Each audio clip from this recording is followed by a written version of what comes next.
The flickering neon sign of the Starlight Diner cast long dancing shadows across the rain-slicked pavement. It was a Tuesday night, the kind of quiet evening where the only sounds were the distant wail of a siren and the rhythmic patter of rain against the window panes. But inside this greasy spoon, the silence was about to be shattered by a crime that would baffle the city for years to come.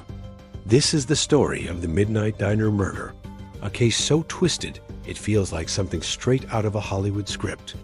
Our story begins with a man named Arthur Penwright, a reclusive millionaire with a penchant for late-night coffee and cryptic crossword puzzles. Every night, like clockwork, he'd slide into the same red vinyl booth at the Starlight Diner, order a black coffee and a slice of apple pie, and work on his puzzles until closing time. The staff knew him well, or at least they thought they did. To them, he was just Art, the quiet old man in the corner. They had no idea he was sitting on a fortune built from shrewd investments and a family inheritance that stretched back generations. On the night of October 24th, 1987, Arthur followed his routine. He arrived at 11 p.m., greeted the waitress Brenda with a familiar nod, and settled into his booth. The diner was nearly empty, save for a young couple whispering in a corner and a truck driver nursing a cup of joe at the counter. Brenda brought Arthur his usual order, exchanged a few pleasantries about the weather, and went back to polishing silverware. It was an entirely unremarkable scene, the calm before a storm no one saw coming.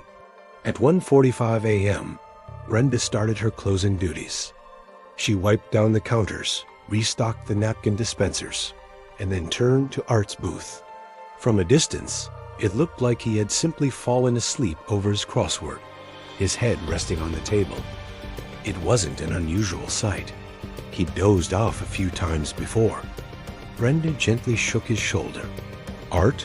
Hey, Art, we're closing up." There was no response. She shook him again, a little harder this time. A knot of dread began to form in her stomach. His skin was cold, unnaturally so. With trembling hands, she lifted his head, and a small, choked gasp escaped her lips. A thin, almost invisible line was drawn across his neck, and a single perfect drop of blood had stained the collar of his crisp white shirt. Arthur Penwright was dead. The police arrived to a scene that was as clean as it was confusing. Detective Miles Corbin, a seasoned investigator with a reputation for cracking impossible cases, took the lead. The first thing that struck him was the lack of any struggle. The table was neat, the crossword puzzle half finished, the coffee cup still warm. There were no signs of forced entry, no weapon, and no obvious motive. The medical examiner's report only deepened the mystery. The cause of death was a tiny, precise puncture wound at the base of the skull, made with an object no thicker than a needle. The cut on his neck was superficial, a deliberate misdirection. This wasn't a robbery gone wrong. It was a professional, almost surgical assassination. Corbin's investigation began with the people in the diner that night. Brenda, the waitress, the young couple, and the truck driver were all questioned. Their stories lined up perfectly. No one saw anything suspicious. No one heard a thing. It was as if the killer had been a ghost. The truck driver left around midnight, and the couple a little after 1. From 1:15 a.m. until Brenda found the body, Arthur Penwright was seemingly alone in the diner. How could someone commit a murder in a public place and leave without a trace? The case went cold almost immediately. Without witnesses, a weapon, or a clear motive, the police had nothing to go on. The media dubbed it the ghost of the Starlight Diner, and for a while, it was the talk of the town. But as weeks turned into months, and months into years, the story faded from the headlines, becoming just another unsolved file in a dusty cabinet. Detective Corbin, however, never let it go. It was the one case that haunted him, the one puzzle he couldn't solve. He officially retired a decade later, but unofficially, he never stopped working the case. And here is where our story takes a turn, because the clue that would finally break the case wasn't found in a police report. It was found in a detective's memories. Detective Miles Corbin, a seasoned investigator with a reputation for cracking impossible cases, took the lead. The first thing that struck him was the lack of any struggle. The table was neat, the crossword puzzle half finished, and no weapon, no sign of forced entry, no or a forensics lab. It was hidden in plain sight, right there on the diner table, in Arthur Penright's final crossword puzzle. For years, the puzzle was just a piece of evidence, logged and filed away. But Corbin, in his retirement, requested to see it one last time. He spent weeks poring over it, not as a detective, but as a puzzle enthusiast, trying to get inside Arthur's head. Arthur was a master of wordplay, and his puzzles were notoriously difficult. Corbin noticed something odd. A few of the clues seemed personal. Clue 17 down, a Bitter family root, 5 letters. The answer was grudge.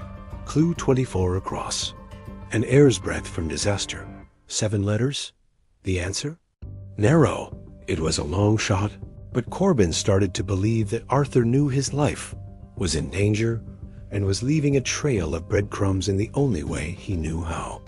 The real breakthrough came from a single, unfinished clue. 4 down. The snake in the garden often wears a familiar. The answer was incomplete. Only the first 2 letters had been filled in. Fa. Corbin's mind raced. Face, faith, fangs? None of it felt right. He cross-referenced the other filled-in letters. The word had to be 6 letters long. Then it hit him. He looked back at the witness list from that night. Brenda, the waitress. The young couple, Sarah and Tom. The truck driver, Frank. And then he remembered something from Brenda's original statement. She mentioned that her brother, a man named Ethan, had stopped by briefly around 12:30 a.m. to drop off her car keys. He was only there for a minute, didn't even sit down. He was so insignificant to the events of the night that he was barely mentioned in the official report. Corbin pulled up what little information they had on Ethan. He was a medical student who had dropped out under mysterious circumstances. He had some minor gambling debts. Nothing that screamed assassin, but Corbin kept digging.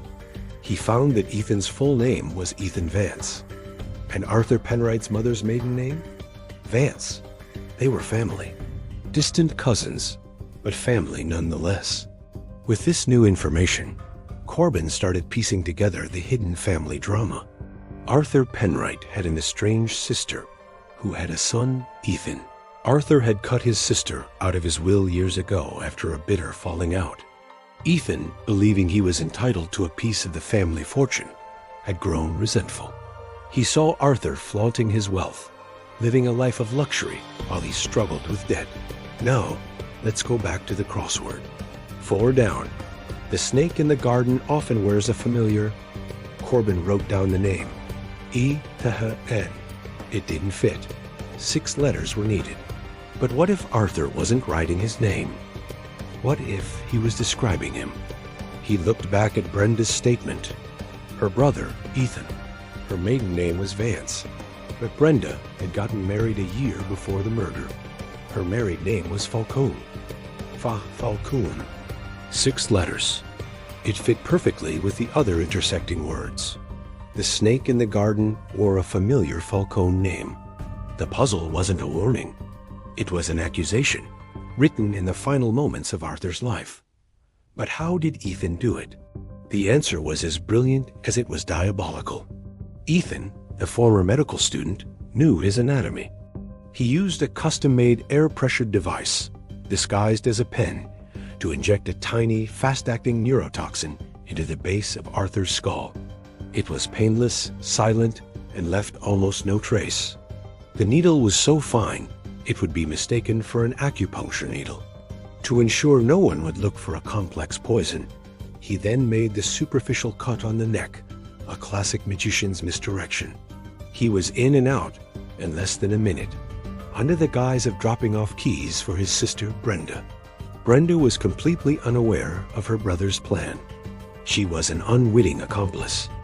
Armed with this theory, the cold case was officially reopened.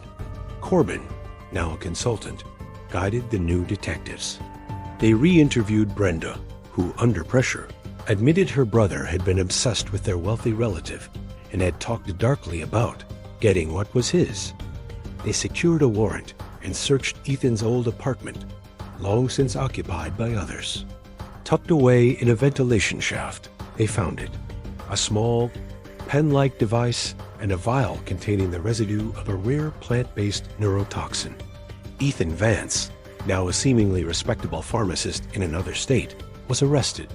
Faced with the evidence from the crossword, the device, and his sister's testimony, he confessed to everything. The motive was simple greed. He believed the fortune was his birthright. The Midnight Diner murder was finally solved, nearly 2 decades after it happened, all thanks to a determined detective and a victim who was clever enough to write his killer as name from beyond the grave. It's a chilling reminder that sometimes the most complex mysteries have answers hidden in the simplest of places. You just need to know how to read the clues. Thanks for watching, and if you enjoy diving into mysteries like this one, don't forget to like this video and subscribe for more. See you next time.